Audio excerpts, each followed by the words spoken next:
Привет всем! Я Майкл Ракман, президент компании Synteo. Мы продолжаем нашу серию разговоров на тему «Как выживать и процветать во время коронавируса». Сегодня мы говорим с Алексеем Мареем, бывший CEO Альфа-Банк, и сегодня на совет директоров и Альфа-Банк, и Kiwi, и ЧТПЗ, и Боржоми. И у нас есть о чем разговаривать.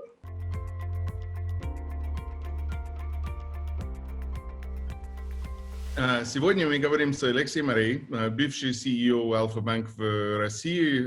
Сегодня он находится на совете директоров нескольких разных компаний, в том числе Альфа-Банк, Kiwi, Боржоми, вкусная вода, и еще ЧТПЗ, трубопрокатный завод. Как это получилось из банковской карьеры, непонятно, но интересно будет точно. Добрый день, Алексей, как дела? Добрый день, спасибо, все хорошо. Да, супер. Мы хотели начать наш разговор с идеей, все это серия, это на выживание и процветание во время коронавируса. И что можем делать, может быть, чтобы не только выживать, но идентифицировать некоторые возможности или как будет в новой реальности, которая появится после этой кризисы. И мы думали про банковскую индустрию, если начинаем. И мы сравнивали, что это чуть другой этот раз, чем предыдущие кризисы. Если смотрим, банки, наверное, чувствуют чуть более человеческие сейчас, может быть, чуть более ориентирован на общество и на людей. И это чувствует чуть другое. Вы согласны? Ну, в целом, безусловно, да. Я бы сказал так, я хорошо помню 2008 год, я помню хорошо кризис конца 2014 года, 2015 год.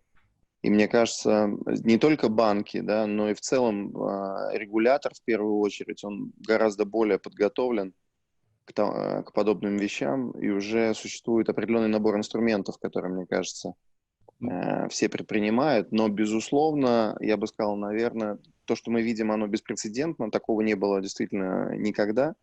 И избитая фраза, но беспрецедентные ситуации требуют беспрецедентных решений. Поэтому, как мне кажется, это, наверное, действительно первый раз, когда мы видим, когда банки серьезно поворачиваются лицом к клиентам, идут навстречу, запускают программы рассрочки, программы кредитных каникул, понимая, что вдруг всю экономику поставили на паузу. Если можно так сказать, и ее поставили не планово, а вот резко. Просто вот кто-то нажал, и все остановилось. Банки продолжают работать, но поскольку большое количество людей столкнулись, безусловно, с финансовыми сложностями, то в целом это очень отрадно, что большие финансовые институты пошли своим клиентам навстречу. Да.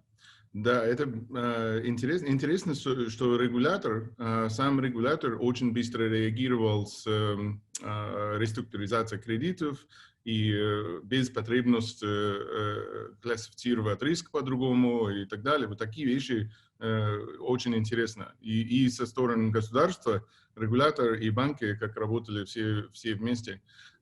Тоже очень заметно, что банки стараются больше и больше быть клиентоцентричны. И мы уже почти 15 лет знаем друг друга. В сентябре будет 15 лет.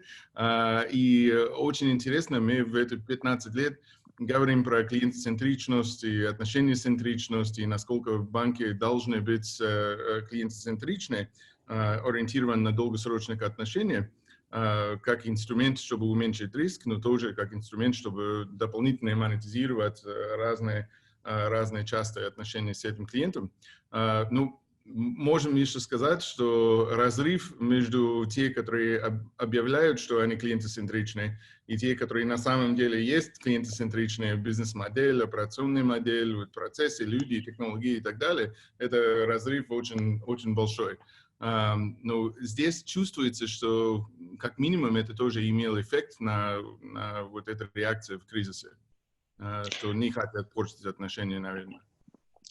Безусловно, здесь еще, мне кажется, здесь еще сыграла роль тот факт, что сейчас существенная доля в экономике у государственных банков.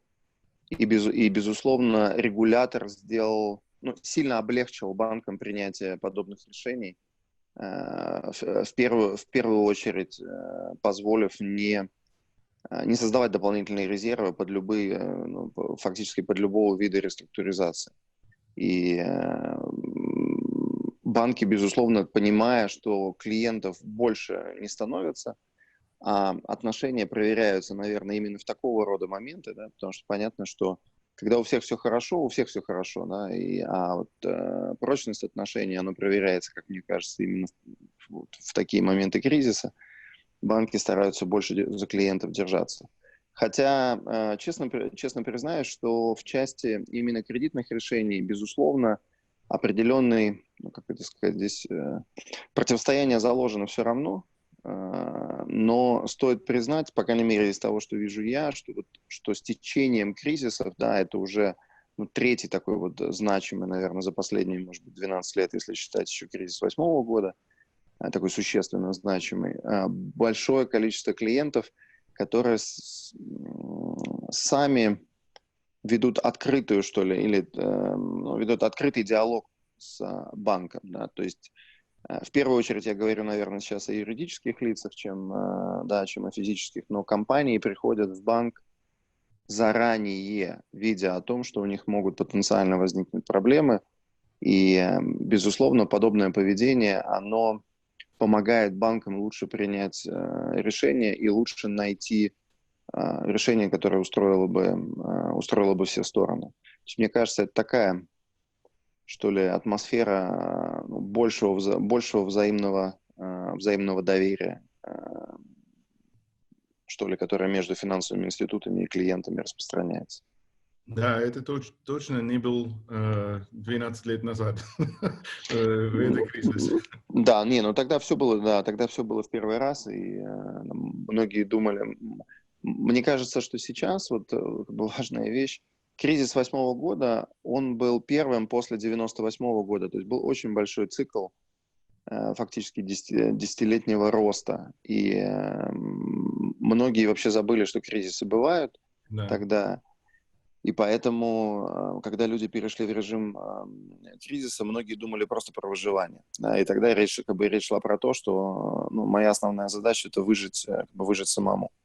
Мне кажется, последние 12 лет нас научили тому, что выжить самому, безусловно, критически важная задача, но если ты выживешь сам и останешься в пустыне, то это означает, что твой бизнес на самом деле тоже очень сильно пострадает. И поэтому стали больше устанавливаться горизонтальные связи. Мне кажется, чувство этой горизонтальной поддержки, это видно по поведению, мне кажется, простых клиентов, которые поддерживают бизнесы, которые действительно пострадали в последние 2 месяца, как то рестораны, малый бизнес и прочее. То есть видно, как меняются бизнес-модели, и видно, как полностью бизнесы перестраиваются из офлайна в онлайн, причем те, которые, в общем, действительно вообще не предполагали о том, что это каким-то образом в ближайшее время будет происходить. И это, безусловно, такой серьезный сдвиг парадигмы, который, если можно сказать, как это хорошая шутка, да, кто отвечает за цифровую трансформацию вашего бизнеса, да, CEO, CTO, да, или коронавирус.